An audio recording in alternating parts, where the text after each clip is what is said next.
everybody. Earl at thelogbook.com, back for more Voyages of Shelf Discovery. Gonna open something newish that I've had for a little bit. As I've noted more than once in the past, I spent a year thinking I was going to have to move, and so anything new, it kind of went into a box, and then didn't come out until I found out I wasn't moving.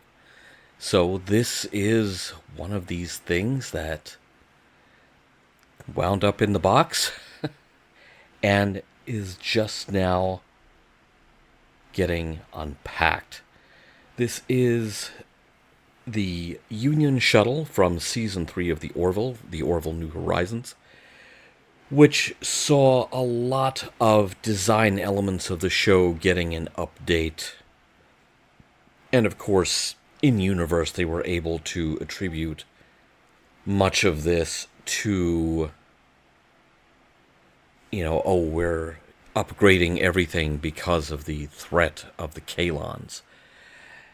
So they had a really good in-universe excuse to redesign a lot of stuff, including the shuttle. The previous shuttles were kind of very graceful, very rounded off, sort of teardrop.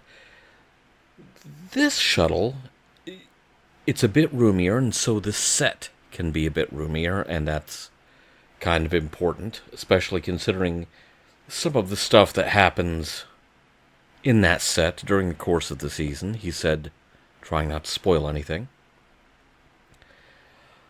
But also, it looks like it might be a little more up-armored, might be able to defend itself a little bit better. And it just has altogether a more aggressive shape. It's not a little, it's not a little white baby beluga whale like the original shuttle was. As much as I love the original shuttle, don't get me wrong. I personally was just happy to have, hey, we have more vehicles from the Orville. The line was stalled for quite a while because of basically the collapse of Eagle Moss, and then Master Replicas trying to track down, what was in production. There's our ship. You notice, sadly, no magazine. Very sad. I know we're lucky to have the thing at all. It's just, I kind of wish that there had been the magazine to go with it, but I'm happy to have the ship, because this was one of those things that was in limbo for quite a while. Standard issue Eagle Moss style stand. This was originally intended to arrive as an Eagle Moss product. Oh, Norris here to help. And fair warning, I know that initially I accidentally put the stand on completely, or put it on the stand completely backwards. There is a way it's supposed to go, so don't hold that against me. I was just... And again, by the way, the way you're supposed to place things on the stand, that's the sort of thing the magazines used to tell you, if it wasn't immediately obvious. So we've got that big canopy over the back, almost like an awning, really. You've got the door, you've got the egress door, just in case you go skydiving out the back. Oh, sorry. Said I wasn't going to spoil anything.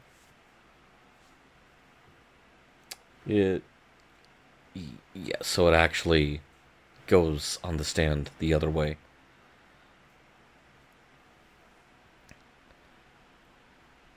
But I figured that out after I shot the video.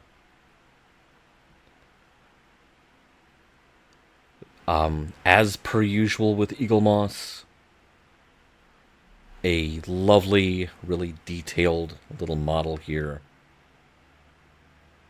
I appreciate that they made the cockpit shiny compared to the rest of it, which has more of a matte finish. Very accurate to how this vehicle is seen in the show.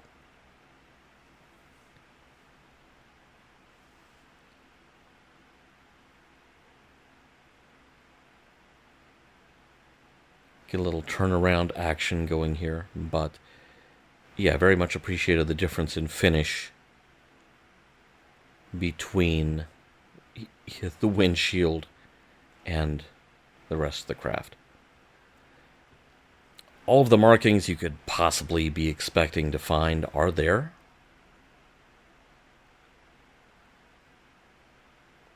Oh, some help from Mercutio. Everyone is being helpful today. Excellent.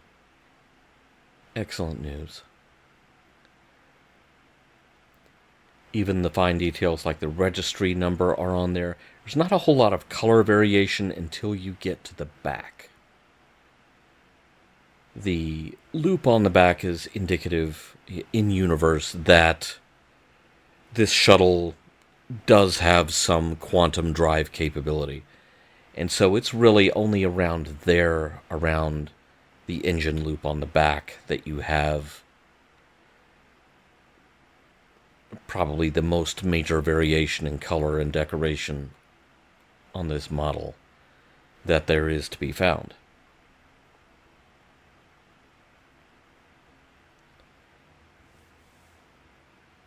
And Master Replicas has continued to release the Orville vehicles that Eaglemoss did not exist long enough to release. They've also released Krill and Kalon ships, as well as another Season 3 favorite of mine, although I haven't picked it up yet, the Pterodon fighter, which is kind of similar to the shuttle in that it's unique to Season 3. Also, it looks a lot meaner than the shuttle. So I am hoping that the Pterodon fighter does not go out of stock anytime soon, because I definitely hope to pick one of those up.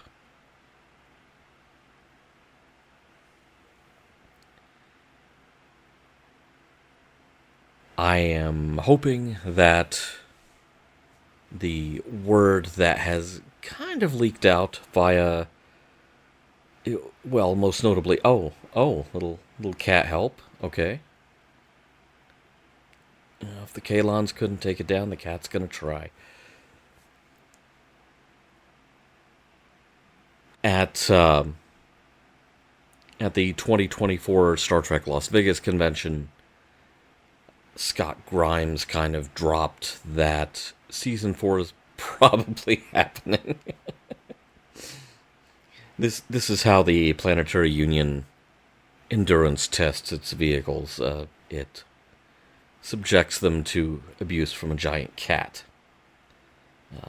Little known fact that we haven't seen play out on screen, although I'm confident that maybe this is something they will show in Season 4 whenever we get Season 4. Not nearly soon enough for me, but I am enthusiastic of the possibility that we might be getting more of this show. Here's the thing. I am not one of these people who feels like I have to declare some sort of performative loyalty to one franchise or another. Of course, way back in the 90s, I was more than happy to know that Electric Light Orchestra and Electric Light Orchestra Part 2 both existed. Because, okay, maybe all the band members don't get along and so they've splintered off into different groups, but now there are two bands making this kind of music that I like. I feel the same way about the Star Trek franchise and the Orville. I can like both. Of course, also going back to the 90s, I was very happily watching Deep Space Nine and Babylon 5 in the same week and appreciating both of them enormously.